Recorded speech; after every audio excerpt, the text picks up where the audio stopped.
it still failed. So I think that was a really needed, kind of check on the hubris of a number of people in the space, Yep. you know, that there are kind of forces out of their control. I also think it was a nice wake up call for investors in the space to be weary of, you know, idolizing a founder.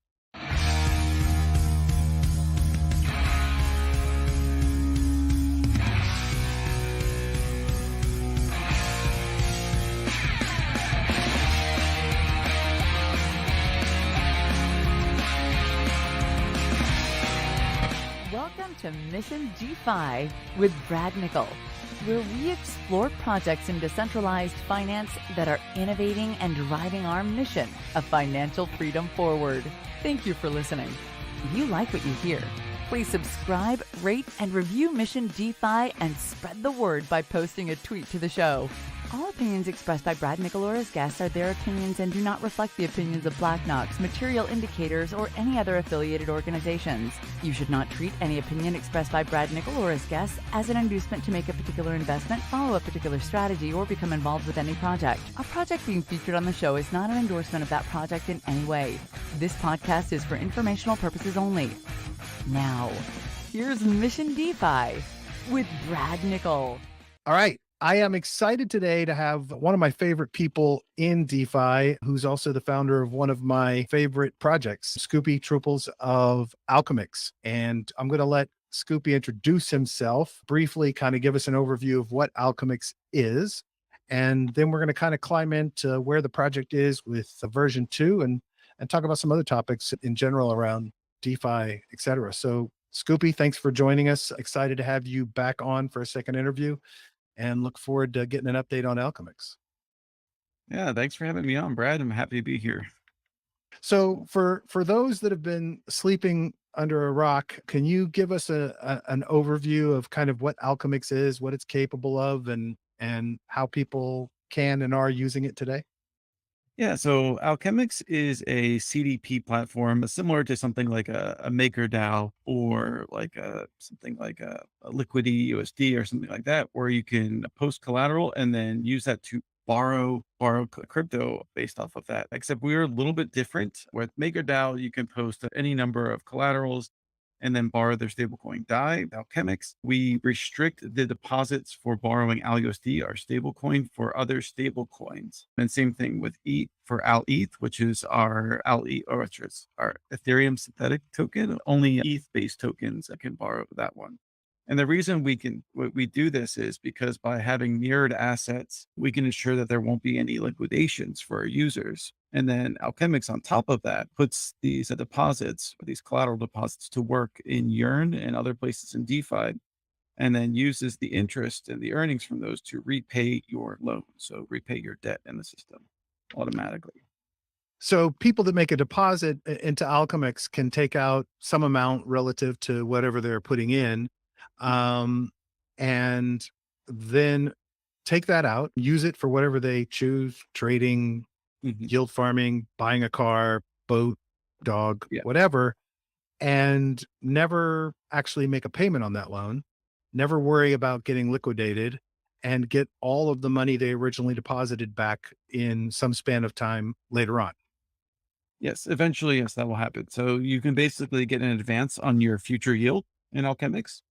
Let's say you have ETH, you can deposit it into the wrap staked ETH vault. Right now, it's currently full. Unfortunately, we need to get those caps raised for it. But let's say you do that, and that's earning around 4% interest. Let's say put in 100 ETH and you borrow 50 AL ETH, and then you decide you wanted to cash that out. It's the bear market. I need some cash. So you cash out your AL ETH, and then at 4%, it would take a little bit over 10 years, maybe 12 years or so, for that to be completely paid back on its own. And that would be just the system doing its magic. And if you wanted to do that earlier, you could, repay using ALETH, or you could repay using the collateral that you deposited with if you want to get all your deposit back. So you can always do that. So It you could wouldn't be speed it locked up. into it forever per se. So if for some reason, like, the price of ALETH is a little bit lower than you have some ALETH debt, you could buy that off of the market and then repay your debt, or you could just wait for your debt to be repaid automatically over time.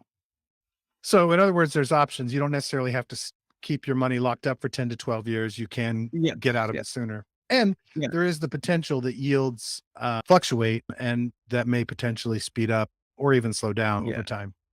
They've slowed down some for ALUSD. Yearn was, which is our main yield provider for stable coins, was averaging, pretty decent yields through most of 2021. And then they've kind of compressed, a bit, this year, especially in the bear market. And what was once, decent 7, 8, 9, 10% is now like 2 or 3%. And we're hoping that we can get some new strategies out soon that can rectify that and give our users some better options.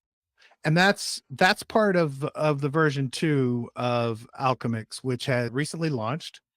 And can you kind of quickly we did an entire show on it. I'm gonna put a link to it. Yeah, sorry, getting ahead of myself. Our version 2 came out, like almost 3 months ago now. Yep. Yeah, time flies in DeFi. And one of the things that's different about version 2 than version 1 is that we can have multiple strategies and multiple collateral types. So, like in version 1, it was just DAI and using the earn DAI strategy. For AliUSD version 2, right now we already have 3 stable coins that are available as collateral. So that's USDC, USDT, and DAI, and they're all hooking into Yearn. We're looking at adding some more strategies, and we have a number of them lined up, and they should be getting ready very soon. That includes Aave and Compound, and some additional, maybe an additional collateral type as well. We're looking Nice. at LUSD Awesome. as one that we can integrate into Alchemix. But before we do that, we're working on doing a migration of version 1 to version 2. And it's just because, like, right now, we've had version 1, we're trying to phase it out and trying to get its TVL moved over to version 2, just because it will make operations a lot easier for us if we could have it all consolidated in the same contract. So we're working on an automatic migration kind of process and tool. And that's like kind of our big focus right now. And then once that's out and we have people all migrated into version 2, then we're gonna, yeah, release more vaults for people to deposit into, and also a tool that will allow people to hop between vaults Oh, nice. seamlessly. Yeah, so if you're in DAI, you can hop over to USDC. If you're in Yearn, you can hop over to, another strategy. So it should be pretty simple for you to move from one's position to another. So if something was paying more, you could switch over and hopefully speed up a little bit your payback period on what you've got in there. Yes, once this new tool has been, it's under audit right now, and once it's been passed through and it's, it's approved, we're gonna put that up there and allow people to, yeah, basically just do vault hopping. Nice. Very nice.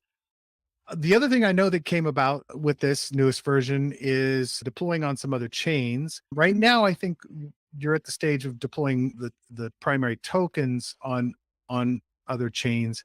Is the functionality of the system also going to be moving over to other chains? Yeah, so we're on Phantom right now, and ALUSD is completely deployed on Phantom. So you can deposit, DAI, USDC, USDT over on Phantom, and Nice. then borrow ALUSD. There's bridging between L1 and Phantom, and also GALCX, which is our kind of our wrapped ALCX in the staking pool. So it's like auto compounding. So that's the asset that's over on Phantom. And there's a few liquidity pools and a decently sized ALUSD USDC pool on Beethoven X over there as well. Nice. So you guys are incentivizing liquidity. You're allowing people to utilize the system on Phantom that utilize Phantom. So pretty much the core components of the system are there and available for people that are on the Phantom blockchain.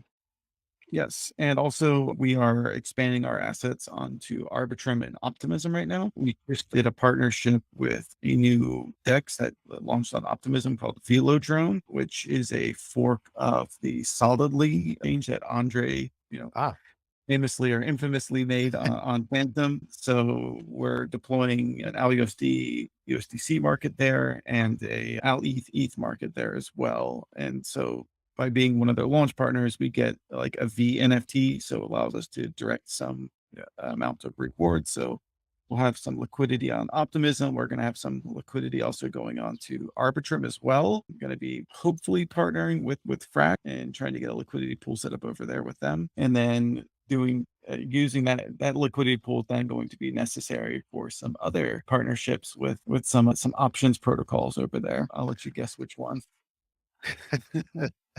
So you guys are essentially like quadrupling the amount of biz dev and liquidity work you have to maintain and do at the same time.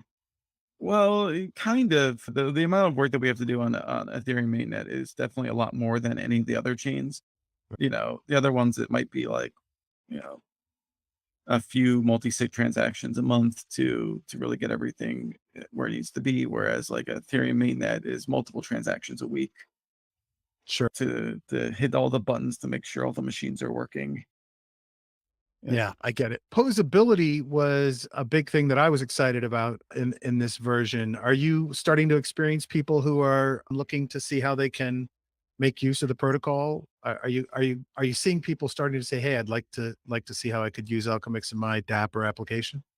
Yeah, we've had a few people reach out, community developers in Discord. We're talking with other app integrators like DeFi Saver as well to get Nice. integrated into Alchemic and getting like their smart contract wallets approved for Alchemics and stuff like that. So definitely seeing some interest there. Yeah. We're not at a pure permissionless stage on that yet, are we? Or is that So we still have whitelisted contracts only for Alchemics, but what we can do is we can like whitelist like kind of a contract proxy. So like think of like a smart contract wallet like Gnosis Safe, DeFi Saver, Instadap. We can whitelist like the proxy for that or like the controller for that, which would then whitelist any of the smart contract addresses generated through their schema. Oh, nice. Nice. So So we the can do it that way and okay. enable, semi-permissionless, smart contract addresses in there. The goal is to get the whitelist completely gone. And we're in another auditing engagement. We just had we had an engagement recently wrap up with Code Arena and, other than some like, gas efficiency tweakings and stuff like that, like, we came back mostly good. It was a good audit. So we're feeling more confident that we will be able to completely get rid of the whitelist and make it go permissionless completely. That's awesome. Well, look, we've talked about this in the past. I really think that to me can be the key to big growth for Alchemix, as well as potentially, stretching outwards out of our DeFi bubble of users. So I'm going to be really excited when that happens. And of course, just whitelisting alone can help do that if more and more people can get engaged. How have you felt kind of about the adoption levels on Phantom? Are you guys seeing activity there, or do you feel like it's like too new and we hit the bear market basically at the same time, and you're kind of just getting all the pieces in place and secured before there's a big push there? Well, I think it was really important for us to get onto Phantom and having that option there for people to borrow ALUSD with low fees because, on mainnet, if you want to, borrow ALUSD, by the time you have approved your collateral, you've deposited, then you borrowed it, and then you'd have to then approve ALUSD to trade, and then you trade it. Like all those fees add up to the point where it almost doesn't make sense for smaller users to use it on mainnet. Right. So by having it on Phantom, it allows, users to take advantage of it. They're paying, pennies on the dollar for all the fees that they would need to in Alchemics. And so therefore, like they can actually take advantage of the platform. I think that was really important to get out there so that our smaller, users or people who are, priced out of Ethereum could take advantage of Alchemics. Unfortunately, we did launch at sort of like a bad time for the Phantom ecosystem. Like Yeah. that was when there was, several, this is like, I guess, the week of or week before, like Terra blockchain like blew up. And then there was Yeah. just, a huge shaking of confidence when it came to, decentralized stable coins, Yeah. And it like all just the, post Andre Cronje's mess yeah, and all of that came just before as well.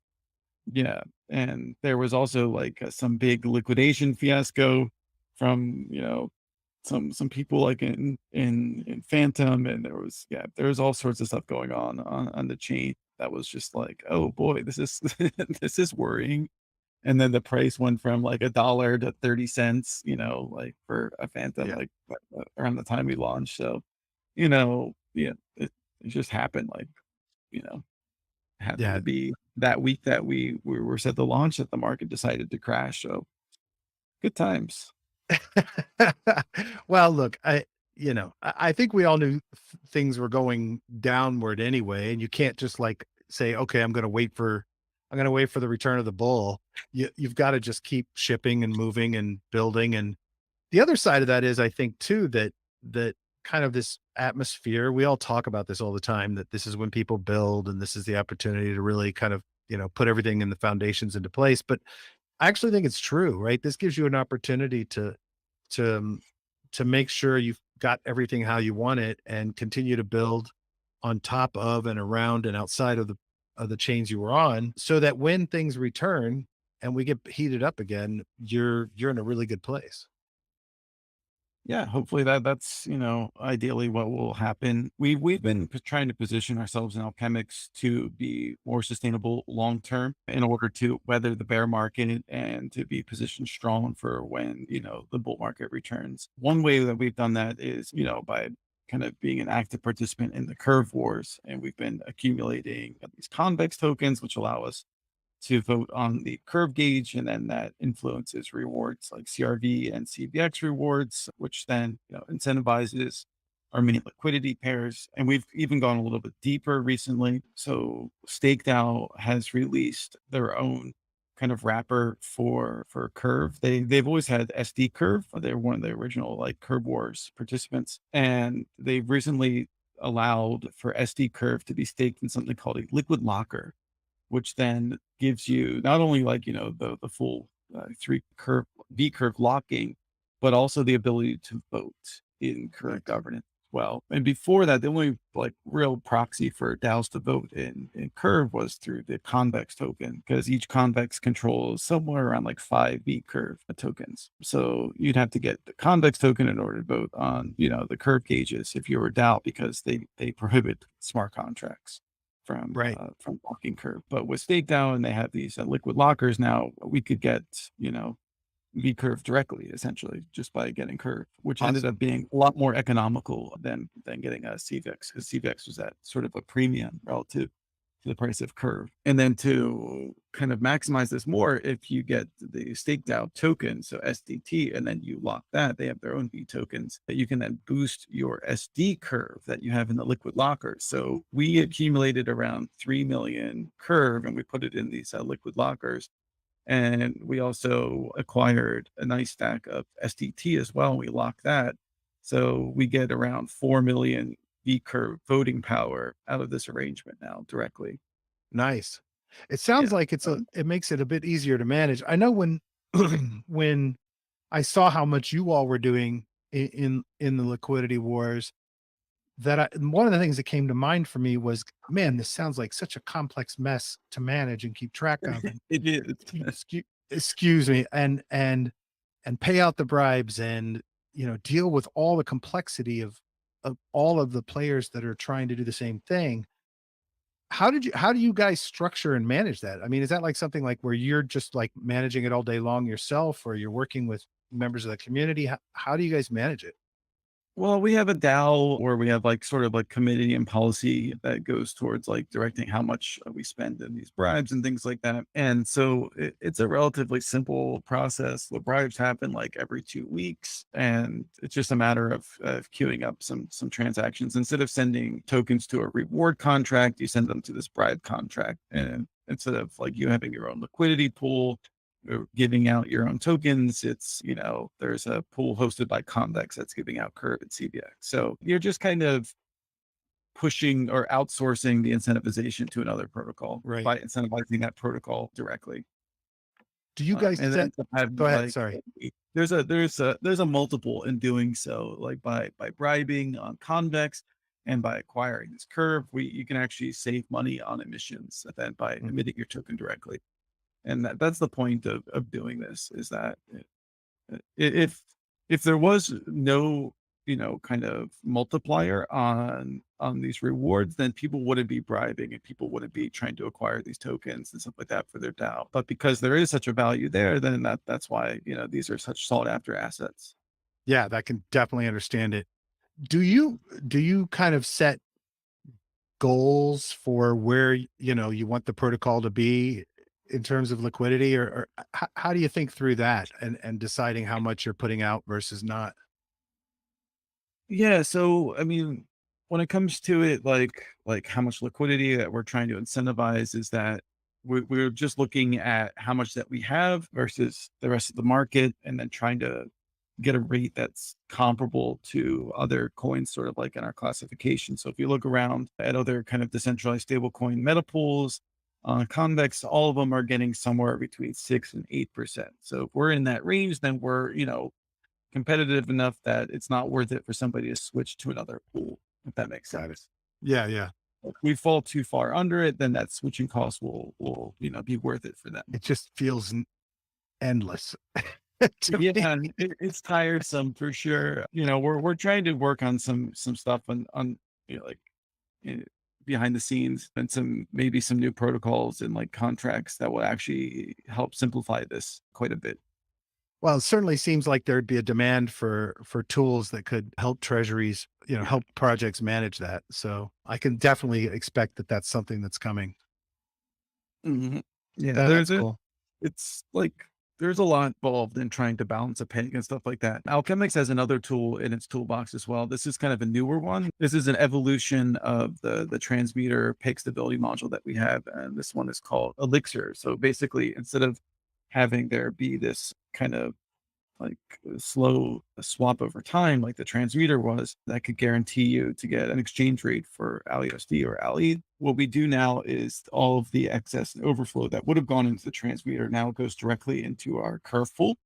Hmm, And like this has, tens of millions of dollars each of them. And then this is now like farming and convex. So we're able to make some of the money back that we spend on incentivizing and stuff like that, nice. actually a decent amount back. And what we can also do is if the pools get too heavy SD or out ETH, we can do single side withdrawals, which effectively is like like a token burn. And basically it'll take that out of circulation. So it'll balance the pool and get the exchange rate better. And also by removing liquidity from the pool, there'll be less, dilution in the. So when we do a single side withdrawal from the Elixir, it acts sort of like a token burn at that point. So the tokens aren't burned there, but they're removed from circulation and they're put into sequestration essentially. And the idea is that the liquidity conditions improve in the pool, that we can redeploy that single side withdrawal in AliUSD or AlETH back into the pool and recollateralize it under the condition that it doesn't break the peg. So there That's can be a somewhat algorithmic supply, but we can't just like print into it or anything like that. It has to be the stuff that was withdrawn by the DAO in the first place. And so that way we can sort of like manage the money supply a little bit, withdraw when we need to in order to contract the supply, and we can deposit when the market conditions permit it.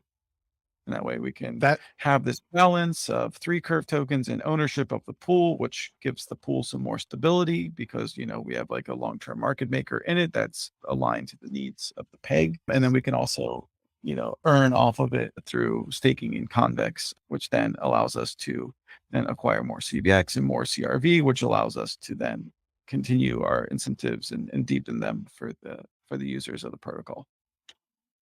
wow. Okay. I Yeah. that sounds awesome. And Yeah. I'm really glad you guys have more tools at your disposal. I can't imagine managing it all. Are you when last time we talked, you were Welcome to my life, sir. actively what's that? That's my life, but, yeah, I've gone Yeah. from yeah, I did you so, did you running things ever to running things a lot. yeah, did you ever imagine the complexity of your life when you were launching this thing? It's definitely grown in complexity a lot. It's a lot more to manage than I originally thought it would be, I'm not gonna lie, and I'm definitely wanting to start learning how to build some bots and run some scripts so I can simplify my life a little bit more. Yeah, automate things Yeah. out of way. Yeah, that makes total sense. The first time we talked, you talked about kind of the stress that it was like when you all were blowing up and all this money was piling in Mm, and you realized the responsibility of people's money being in the protocol and how stressful that was for you and how other people in the space kind of helped you walked you through that. Since then, we've had, a market downturn. We've had the Terra UST mess that collaterally damaged everybody. And of course, just in general, the economy dunking on everyone. And obviously we've, everyone's lost value in every project they're invested in, not just in Alchemix. But is that something you have to like that bugs you, that sticks with you? Or are you at the point where after the amount of time you've put in, like 5 years in DeFi time, Are you at that point where it's like, okay, it is what it is, the market's what it is. I've been in crypto a long time, and we just have to keep doing what we're doing, keep improving, keep, you know, making things better, and we'll come back to where, it has its value, it has more value again.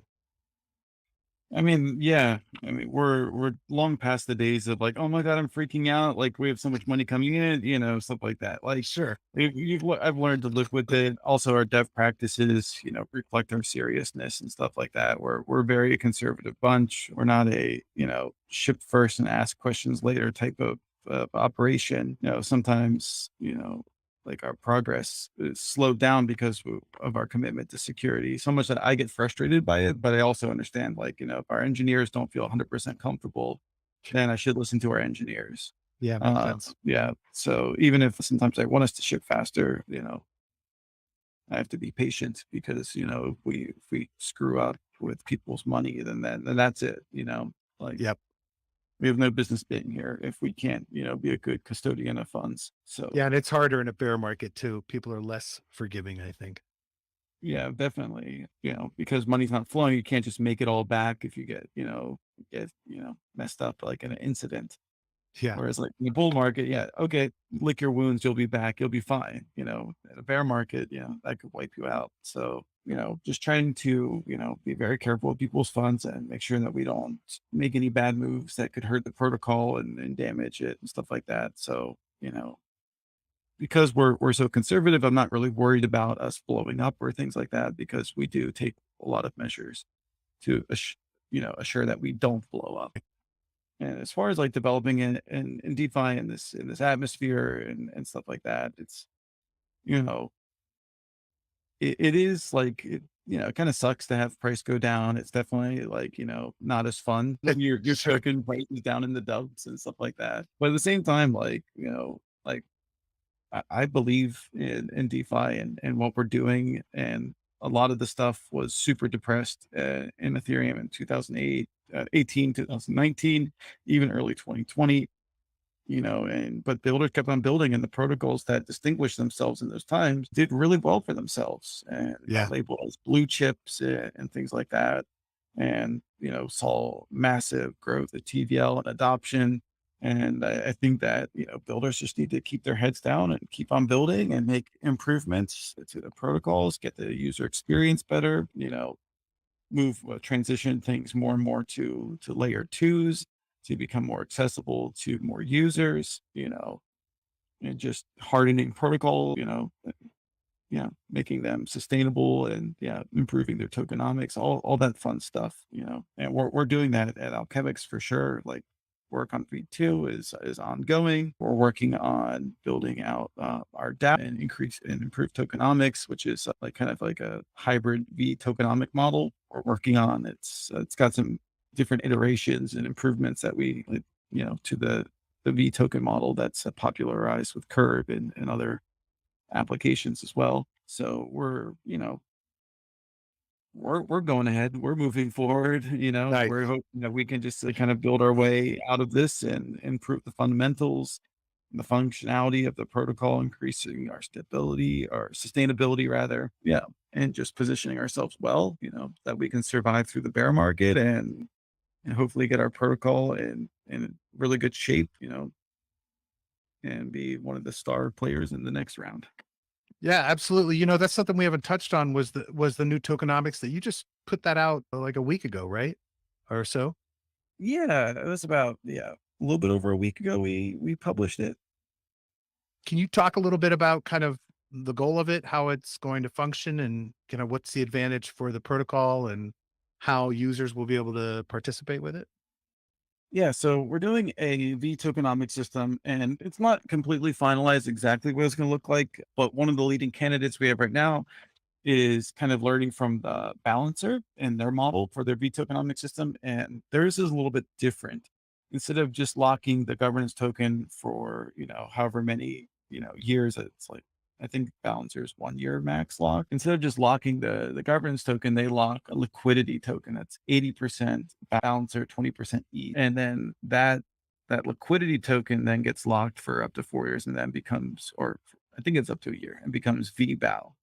So by having that as a liquidity token, you can get liquidity for your token essentially instead of having it all be locked up. And as a side benefit from that is you don't really have to incentivize pool two anymore How- because you have everybody who wants to participate in governance, already being a liquidity provider. So that's one thing that we're looking at right there. This 80/20 ALCX E balancer pool. We might actually have that be GALCX E. That way people can get ALCX emissions kind of passively as a part of it as well, Nice. and also help reduce with any impermanent loss either way on the token.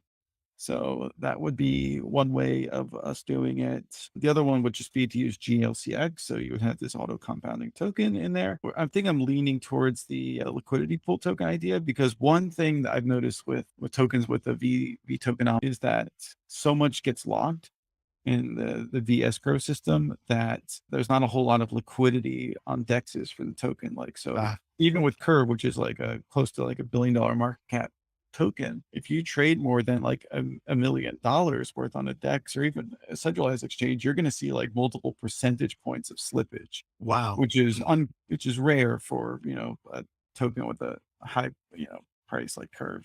Right. Yeah. Yeah, no, I can see how that'd be a problem. It's amazing we've gotten to the point where too much locked up or scarcity is actually a problem. Yeah. So I think by having this 80/20 pool, it's good because you can still, people who want to trade the token can still be liquid and stuff. It Yeah. also gives these lockers another form of revenue by having trading fees and stuff like that. And yeah, so that's one cool thing about it. So another would be that, if we have these V tokens, we would have gauges, and that would kind of open up like our asset pairs for other people, just sort of like how, on Curve, anybody can make a liquidity pool, then apply for Curve rewards. We would do that for Alchemics, but it would have to be something paired with an Al asset. So an ALUSD Yearn pool. That could be something that could be worked out. And if Yearn acquires enough alchemics, they could apply for this pool, and then they could get that and earn some ALCX rewards in that pool for supplying ALUSD YFI tokens, Right. LP tokens, for example.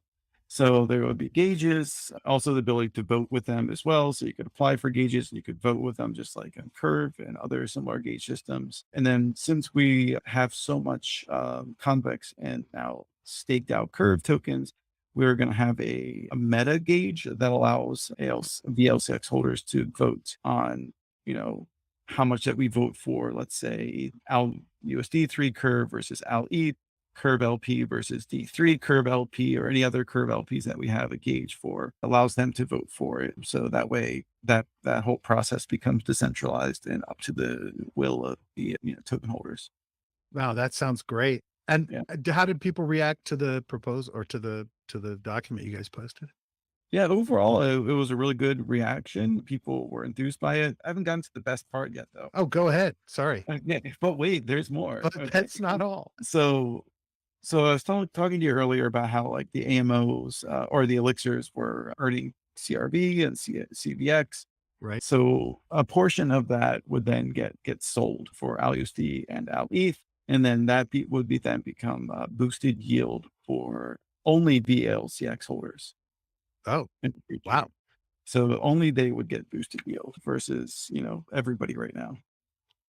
Oh, that's awesome. Yeah. So it aligns the long-term lockers with like the benefits of the protocol there. That's very cool. I love that. That's I'll be one of those. That's awesome. Yeah. So that's the That's way great. that, protocol revenues will be distributed. It's just in the form of boosted yield for VLCX holders.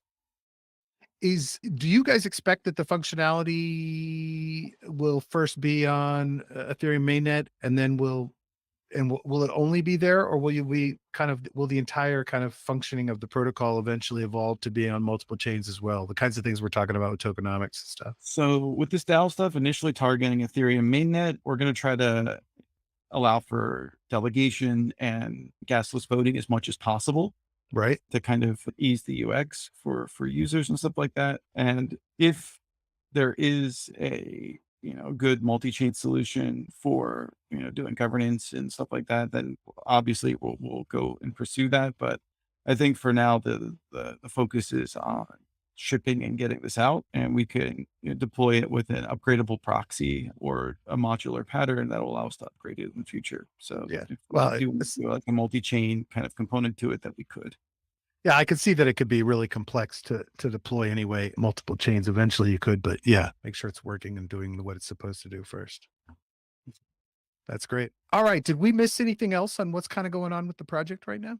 Are you guys still aggressively trying to hire I people? think we've gotten a decent amount of people on our team. We've just recently hired another Solidity developer, so our team is I think up to 5 developers, engineers on the Solidity side, and we got 2 front end developers. I guess 2.5 if you consider myself as a front end developer. Although I feel like I do more DevOps stuff than actually development recently. So Yeah, yeah. I'm sure.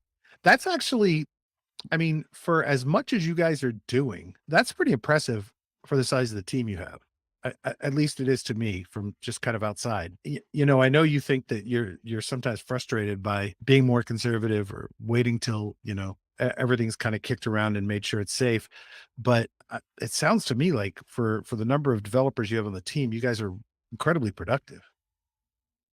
Yeah, we have our moments where we are extremely productive and we can get a lot of stuff out, and then a research question stumps us. And it takes a Wow. while to clear it and stuff like that, And I think that's like kind of development in a nutshell, where Sure. things would be going smoothly, and then you just run into a problem that takes a long time to solve. Yeah, it's a whole middle manager yelling at the developer that's staring up at the ceiling at his desk for 6 hours, not understanding that that's actually development. Yeah, yeah. Yeah. Yeah, I A lot get of it. times, like if you're banging your head on the keyboard, the best thing to do is just slow down a little bit. You know, I'm sure. Like, for sure, when I'm developing, if I can't solve a problem, and a good night's sleep usually is what does it.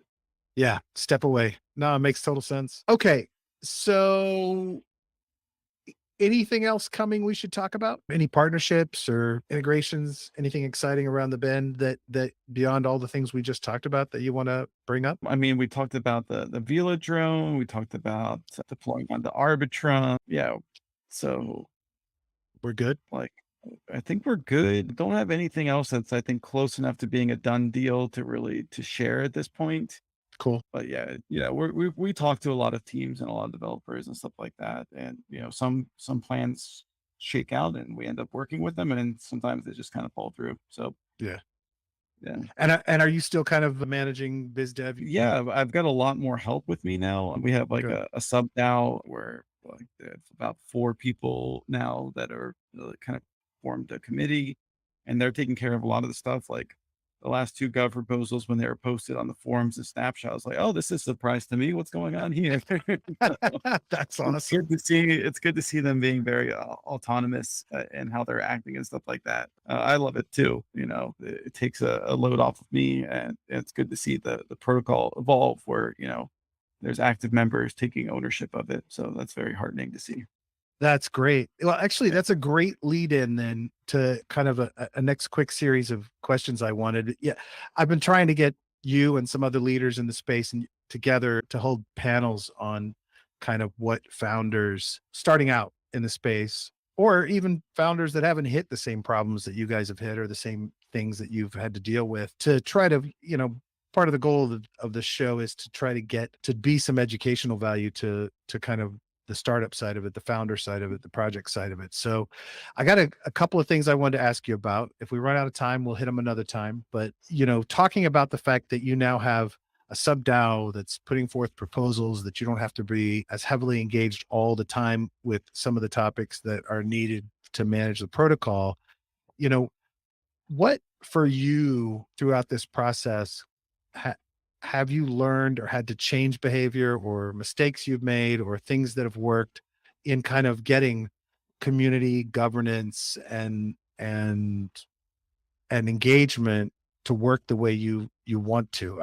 I know it's never going to be I don't think it'll ever be a perfect science, this whole idea of DAOs and governance and community, but what kind of lessons have you learned from this and building this from scratch that has made a difference for you? I mean, definitely learned and solidified my belief that the community is very important. Just when you're in a Discord and stuff like that, and you're a fan of a project, and you're in that Discord a lot, just having the devs, post in there, like, doesn't have to be all the time, 24/7, not even maybe every day, but like be in there regularly, at least a handful of times a week, posting and interacting with people. I think that that's really, really important because it kind of shows that like these devs are not these like exalted figures that are unapproachable and stuff like that, especially like in an open money system and stuff like that, where transparency is super important. It's nice to have access to people and be able to just talk to anybody. And on Chemics, we also every Friday we have a fireside chat where about 30 minutes to an hour of that is devoted to updates, developer updates and kind of like biz dev updates and stuff like that to brief people. And then the rest is just kind of chilling and hanging out and just socializing with the community and stuff like that. And we end up having like a pretty hardcore, cohort of around 30 to 40 people who come like every week. And then, a number of visitors who, don't come as regularly, but do come on occasion to these events. And it's really nice to have these because, it just gives us time to talk to a community, to get some feedback from them. And, you know, and for people who really care about the protocol to kind of shine through, Mm. and, through that process and, finding these people who are kind of self-selecting themselves, we've been able to kind of bring them into the inner fold, into these like sub-DAO, these working groups that, there has to be some level of trust because they're dealing with, you know, DAO issues and, potentially sensitive information and things like that. So, you can't just like let anybody in. Like somebody just walks into Discord, is like, "Hey, I want to get involved in biz dev right now." You can't just do that. You kind of have to work your way in a bit, right? Sure. And by having, by being involved in the community, by having these weekly community meetups, it kind of gives us an opportunity to observe and find out, who is serious about getting involved. And by doing this, we've been able to, identify, half dozen, maybe, well, close to about a dozen, community members that are, very committed and involved that they've gotten involved in the protocol as well. And they're doing like community newsletters, quarterly reports, business development, and they're actually getting beta alchemics tokens for their work. We have a little fund set up for our community, DAO members, and there's an app called Coordinate where we can basically give an allotment of alchemics tokens every month to, and then there's members inside of it, and they can vote on each other based on their contributions. Nice. So we can just sort of like crowdsource like how much to, pay contributors and stuff in it. So, people who work on stuff, they get voted, the lion's share of the rewards that month. And, everyone seems to be pretty happy with this arrangement. That's great.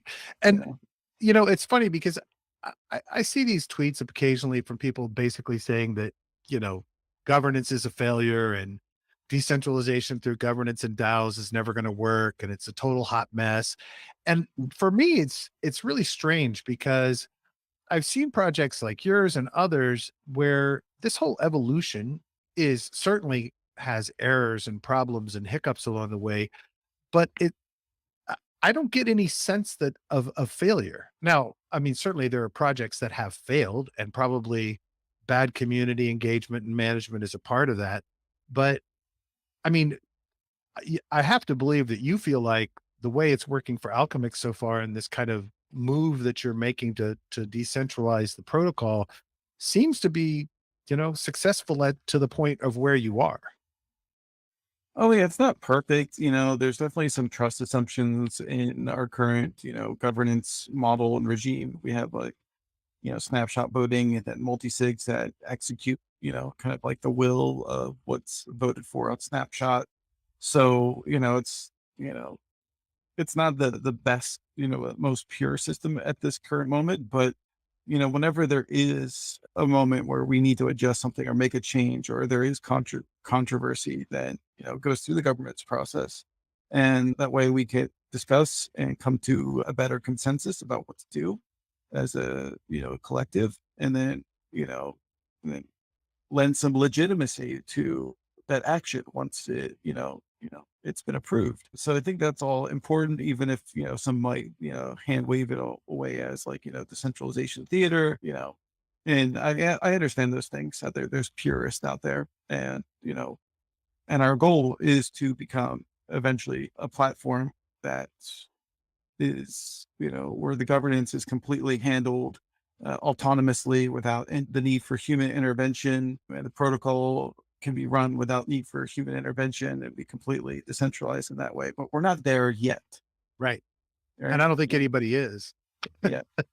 You know? And yeah, exactly. Like Ethereum is not like just like a machine where you can just say, hey, do this at this time. Well, you could say that, but then, okay, now you need to pay this bot that's going to run this transaction for you some money. Oh, where Right. are you going to get this money from? So there's just like a lot of problems and a lot of like, things that you have to solve for that are a little bit more difficult in blockchain. Yeah. My suspicion is that there are going to be no two governance models or DAOs that function the same way, right? I mean, there's a culture that is built. There is a natural evolution of people interacting and the people that are working together. That there may be some frameworks and structures that come out of all of this. And look, there's a ton of people doing research and studying and diagramming out how to make these things flow. But this idea that suddenly we think it's already a failure when this massive experiment has only been going on for an incredibly short period of time, to me is just ridiculous. And I see examples of it, of projects like yours evolving into it very nicely, with certainly failures and problems and hassles and things that break. But at the end of the day, I think it's definitely a goal worth pursuing. So Yeah. It's, I think, just taking that leap of faith where you have some level of control to having no control. It is a bit scary. sure. And rightfully so. It needs to have proper safeguards and ready, because, if somebody, decides to make a change and they're going to deploy some new code that gets whitelisted by the protocol and things like that, and then this code is not perfect, or has an error in it, then, but the DAO voted that in, like, how do you then like fix that, Yeah. in a timely manner? So I think having like some team that's there to like manage the code until at least it gets to like some ossified state is necessary.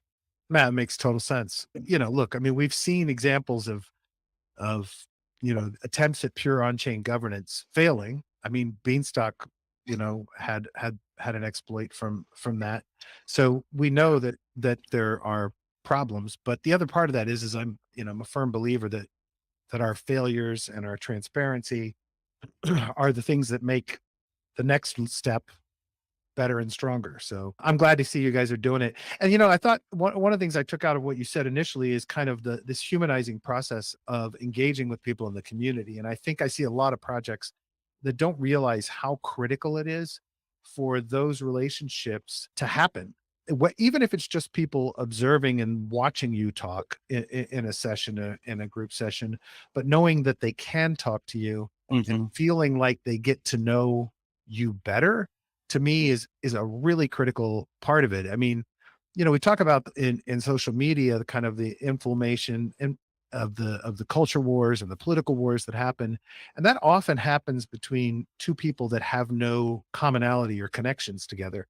But Mhm. the beauty of you guys being out there engaging with people is that it builds a relationship that makes it much harder for people to just kind of lose their shit on you, right? And it makes it easier for you to be able to have a conversation with them or them with you about what they think on a given topic. And plus they're empowered as people that can vote on things in it. So I think that makes a huge difference. I think that's a great tip. Yeah.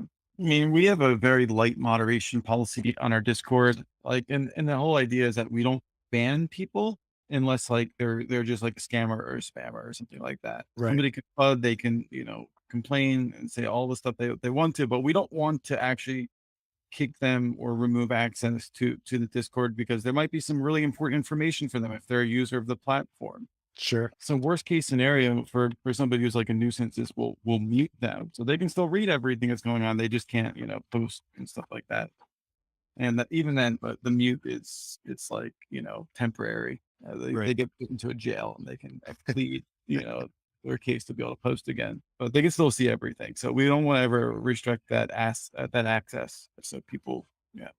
I think that that's a policy that you guys have implemented that actually makes a ton of sense, and it's not something I would have thought of because I think the instinct is just ban this jerk out of the group, but the fact is that that is a huge financial risk and liability for the project that someone doesn't get an urgent communication that they need to get about a change to Mhm. the system or how tokens function or security or whatever voting opportunities, that if they can't get access to that, you certainly could do more harm. So I think that makes a ton of sense. And the other side of it is look, we all have our moments of being assholes. And so and losing our minds. And I think everyone should probably have an opportunity to redeem themselves. So in terms of kind of giving advice to new founders, here's some categories, topics that I think they all deal with. We've talked about governance and community building, and I think there were some great things there that you talked about. Here's some other topics, and you can tell me things that you recommend, mistakes you've made, whatever you like around them, and pick one or two that you think might be valuable for folks that are trying to start a project. So, okay, we did governance, marketing, business development, partnerships, integrations, audits, investors, whales, management, expectations, etc., communications and messaging publicly, getting your message out, treasury management, price we talked about already, hiring and recruiting. Of those, is there anything there that you think you'd like to talk about? I think management is probably one that is something that's probably underappreciated, Okay. but super important. So like in Alchemics, we have a flat structure. So there's no like, head, there's no CEO or anything like that. So like natural leaders will have to emerge and stuff like that. And I consider myself one of the kind of natural leaders in the organization. By no means am I like a dictator or anything like that. But I've noticed that, having some structure is very important for a project.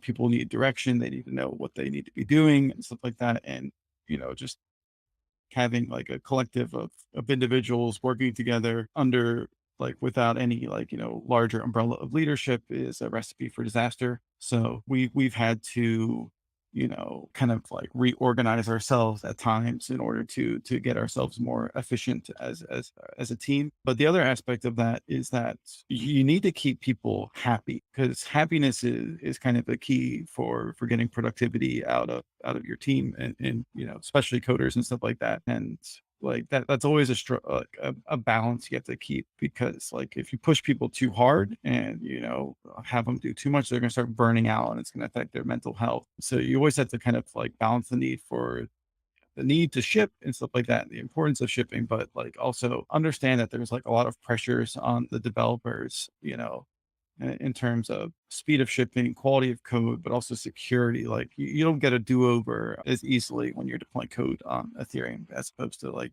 deploying like a Web2 app. So, by, having expectations for developers, but like don't be too hard on them for when, things don't go according to plan, or if they feel unease about things and stuff like that. So, try to make sure that people on your team are happy, that, if things don't go according to plan, that, the people are still, saved from, too strong of punishment or reprimand, or, feeling bad, or, anything like that, just to try to keep the vibe good. I think that's really important. And I assume that's a bit of a balancing act because obviously, finding quality developers is a difficult thing to do, but also kind of like trying to step in and say, all right, we're going to have a hierarchy of some kind, informal or formal, can also, you know, impact emotions and egos after you've started off with this flat organization. Was that a difficult Mhm. thing to navigate, or did you find that people kind of like naturally fit into the leaders that kind of naturally like to assume those positions and the folks who just prefer to just plug away coding all day? There's sort of some people just naturally emerged, whether they have like strong organizational skills or strong interpersonal communication skills. Some people prefer to be, behind their development environment all day long and don't want to talk to anybody and things like that. And it's good to have people like that, but not everybody can be like that in an organization. We need people to bring others together and to communicate and stuff like that. And And luckily I'm kind of that way on the operational and kind of biz dev and DAO side. And there's another person on our kind of technical side who is kind of our tech lead and is like the leader of like the devs and stuff like that. So we're lucky to have a couple people with natural, leadership abilities in the DAO, in the organization. Yeah, that's awesome. And being able to And kind of go ahead. Sorry.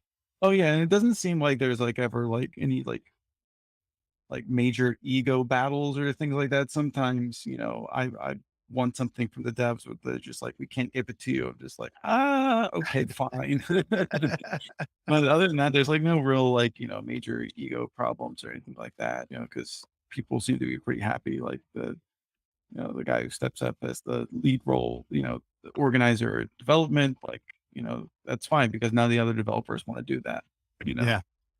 Well, So and you come from as a developer, you are a developer with a developer yes. background. And so that also helps because you understand what they're going through and they also know that you're not, you know, just a complete idiot business guy. So I think that certainly helps bridge that what you're trying to do in terms of keeping the community happy in the markets and everything else. So, but I'm sure it's still a thing you've got to be careful with. Yeah. I think that if somebody's going to have a startup right now, like, it's probably easier to have a well-defined hierarchy and roles and stuff like that than it is to try to figure it out after, Yeah. in a kind of ad hoc fashion. So, but would also, try to recommend if somebody is, the role of CEO is to also learn to step back and listen to the people on your team as well. Yeah, I think absolutely. that's really important. Yeah, because you alone don't have all the solutions. Like no one person does. Yeah. Right. And of course, then you also have this leadership role with the community, people who are either volunteering their time or getting compensated to coordinate for the work they're doing. And that's also another interesting management role, I'm sure, in terms of, you know, because it's a different dynamic than people who are getting paid, a set amount every month or whatever. I'm sure that's an interesting dynamic as well.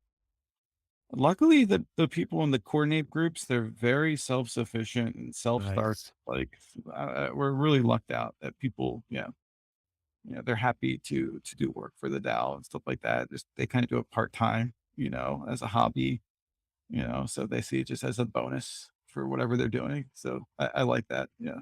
Yeah, that Nice. makes sense. All right. So I have advocated, obviously there were plenty of people harmed by the actions of what happened with Terra, but I've kind of advocated that there is a positive upside for DeFi overall from a person from that project having gone through what it's gone through because of the personality of Do Kwon and kind of what I see as the kind of arrogance we don't really need in the space. Just my opinion personally, and I'm not asking you to comment on that unless you feel like it. But I actually think that, those kinds of painful experiences are really important for our evolution, our growth as an ecosystem. I'm kind of curious about how you're feeling overall about where we are in DeFi, and then your thoughts in general on kind of, do you think these things are the kinds of things that help us mature and evolve and grow and do better?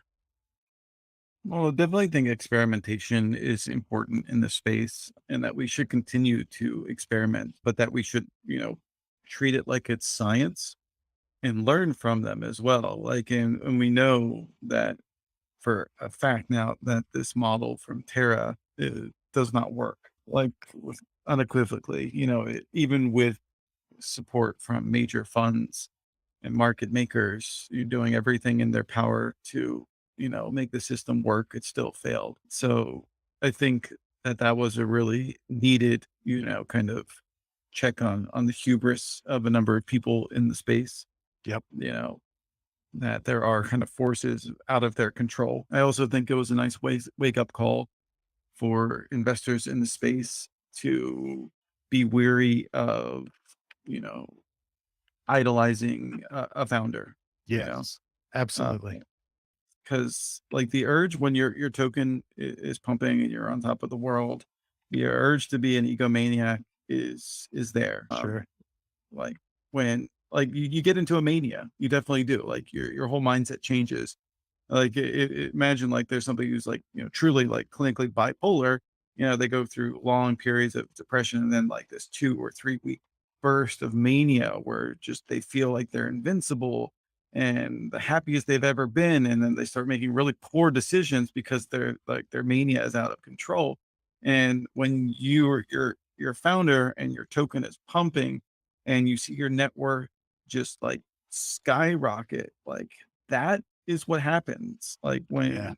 when Alchemics first launched, we were, the darlings of DeFi at the time, and our token was pumping. And, I was looking at my paper worth at that point because I still haven't sold, any Alchemics since we did an OTC deal like last May. So our team could like, quit their day jobs and stuff. And that's the only Nice. Alchemics I've sold. And I've seen my net worth like fly up to, 8 figures and then, back down.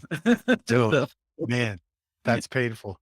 but when it was like on the way up and, I was getting these tokens, it's like, wow, every day I'm getting paid this much. What's going on? Like, it's just like everything is awesome. And like, you just feel like you're on top of the world.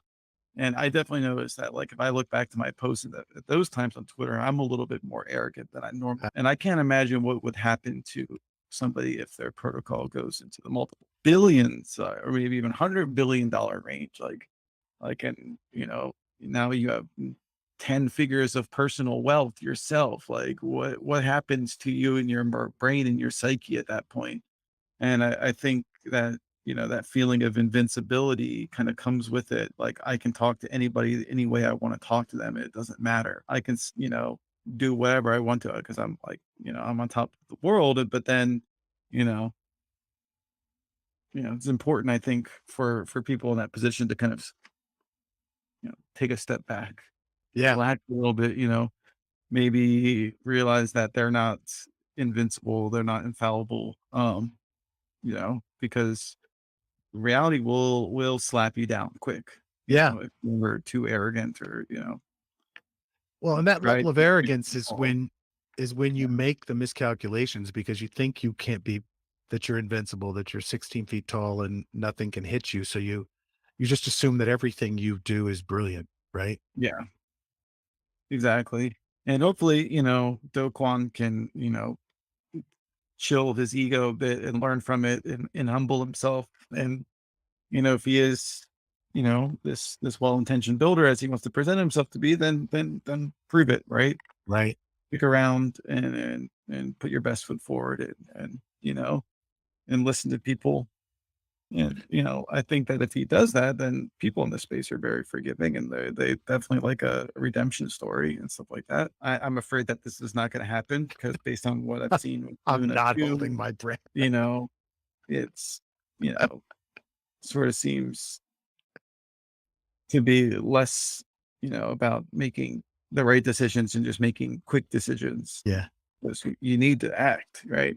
Yep. Even if it might not be the best thing. So, Well, I think there's a a lot of kind of hope that the people who are affected can come back, get yeah. get some of their lives back.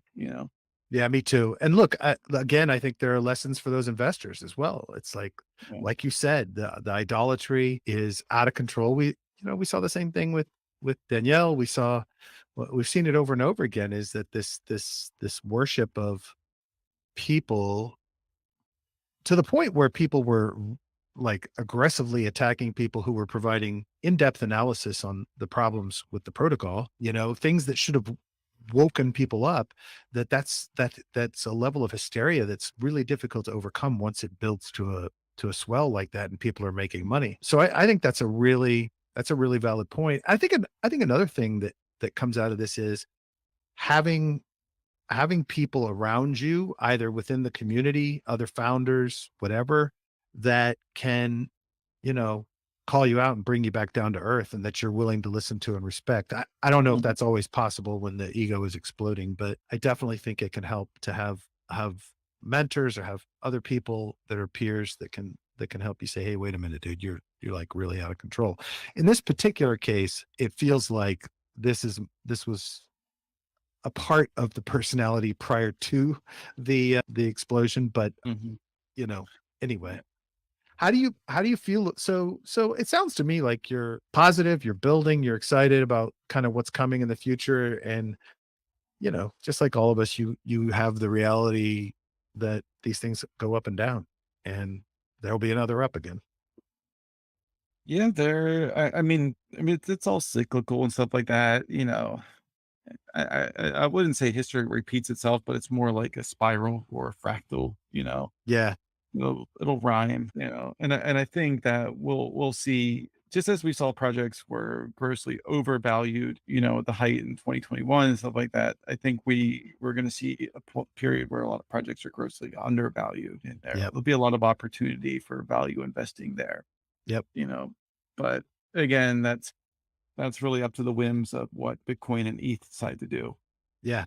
If they're going to continue in crab or bear market mode, then alt will experience the same, if not worse pain. Yeah. Yeah. Last question. Are there any cool projects, DeFi or NFTs that you're just loving on right now and that you just, you know, you're buying NFTs or you're investing in projects that you think have, a lot of potential? Well, there's one, chain that does not exist apparently that I'm excited about, if only it did exist. It's called Bera Chain. So it's gonna be like it's a roll up of sorts, but like very much DeFi focused. It's actually being done? I mean, maybe. I don't know if it's just vaporware, if it's actually happening. Like Okay. there's like an inside joke about whenever you talk about it on Twitter, it's like people are like, it does not exist. It does not exist. So I don't really know what to believe anymore, if it exists or not. I hate those Twitter conversations where I don't have a friggin' clue. And but the gist of the way I understood it is that they're gonna have like their token for the network is a stable coin, so Bera USD. How do But you spell it? instead Bera, Oh, okay. kind of like the redacted way to spell bear, Got it. Bera. Yeah. And so the idea is that you wouldn't stake this USD token to secure the network like you might some other proof of stake network, but you instead stake LP tokens with the Bera USD in it.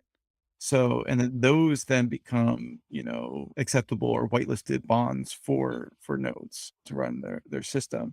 So the idea is that they would whitelist a number of different liquidity pool tokens with different partners, and then that would then give those tokens, like a pool one incentive, where it's like stable liquidity or even volatile liquidity with the stable coin.